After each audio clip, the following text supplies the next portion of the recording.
Good morning દોસ્તો, તો સ્વાગત છે તમારું એક નવા વિડીયોમાં. અને આજે દિવાળી છે તો બધાને હેપી દિવાળી. અને આ બ્લોગ કાલે આવશે, જ્યારે આ બ્લોગ આવ્યો હશે ત્યારે તો દિવાળી પણ પૂરી થઈ ગઈ હશે. તો આજે હવારમાં જ અમે નીકળી ગયા હતા, પાણીલોક જતા રહ્યા હતા અને આવીને પછી અમે નીકળી ગયા હતા ખેતર. પહોંચી ગયો હતો ખેતર અને પછી આવીને ભાઈબંધનું પાર્સલ આવ્યું હતું તો અમે પાર્સલ લેવા જતા રહ્યા હતા. અને સાંજના સમયે તો ફૂલ બધું ટોટાને ફોડવાનું ચાલુ કરી દીધું હતું. પહેલી ફૂંદડી હરગાઈ હતી તો એના જ પગમાં ગતી રહી હતી. અને પછી બોમ્બ બનાવ્યો હતો અને આ બોમ્બ તો ખતરનાક હાનિકારક હતો.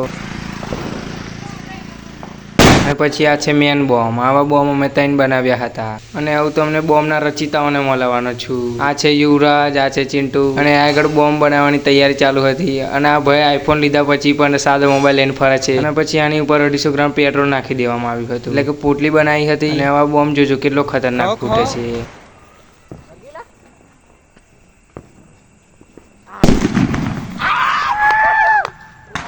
જુઓ, ભડાકો જ કરી નાખ્યો હતો. અને જો વિડીયો ગમે તો લાઈક કરી દેજો. મળીએ નવા વિડીયોમાં. Thank you so much for watching.